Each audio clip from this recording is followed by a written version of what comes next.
폭우와 폭염이 번갈아 지속되면서 여름나기가 어느 때보다 힘듭니다.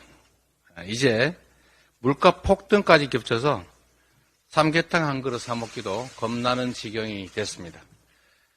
닭고기 가격이 1년 전보다 크게 올랐고 지난달 오리의 월평균 도매 가격이 작년 대비 무려 51.7%나 상승했습니다.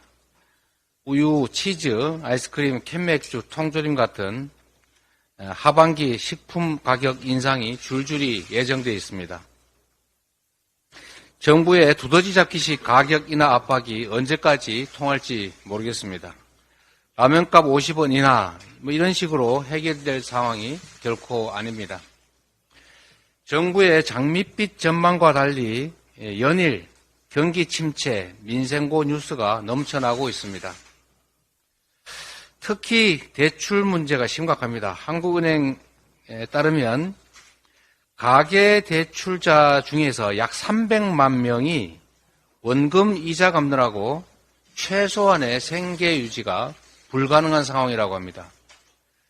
이 중에 절반이 넘는 175만 명은 소득보다 갚아야 될 이자가 훨씬 더 많아서 도저히 견딜 수 없는 그런 상황이라고 합니다.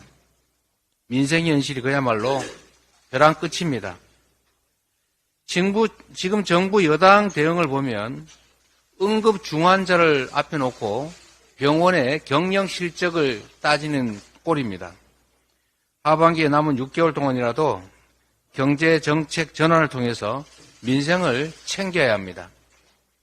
하루빨리 추경 논의를 시작해야 합니다. 추경으로 민생을 살려야 국가 경제도 안정되고 민생도 회복될 수 있다는 것을 명심해야 합니다. 저보고 추경 노래 부른다고 하는 분들이 계시던데 민생이 회복될 수 있다면, 경제가 회복될 수 있다면 민생 노래가 아니라 민생 춤이라도 추겠습니다. 이 죽고 싶을 만큼 괴롭고 외로운 국민들에게 정부가 포근하고 든든한 아버지, 어머니 역할을 한 번쯤은 보여줘야 합니다. 정부 여당의 극우 망언 정치가 판을 치고 있습니다. 민생 경제에 무한 책임져야 될 정부 여당이 망언 경쟁에 나섰습니다. 가장 큰 충격은 전 정부를 반국가 세력으로 모은 윤석열 대통령입니다. 문재인 정부 당시 검찰총장이었던 자신의 과거를 잊은 심각한 자기 부정입니다.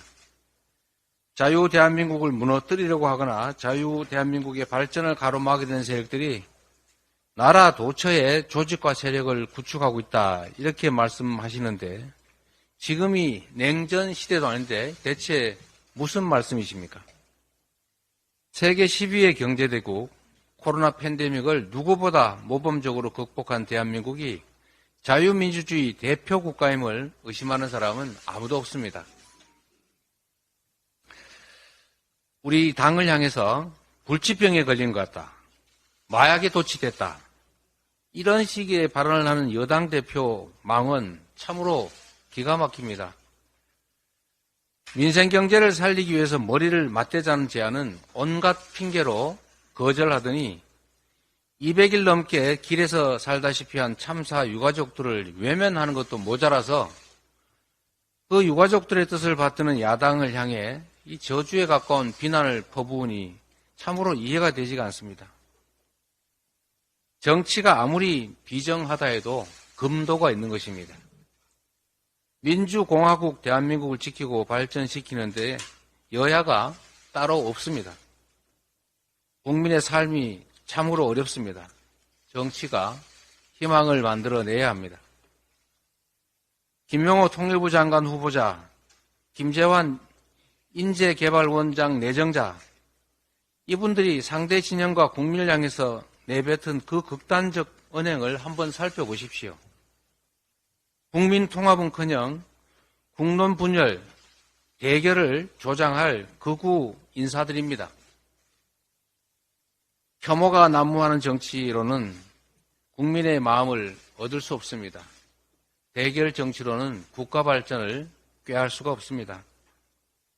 야당은 괴멸해야 될 적이 아닙니다. 국민의 삶을 위해서 머리를 맞댈 국정 동반자라는 사실을 잊지 마시기 바랍니다. 이상입니다.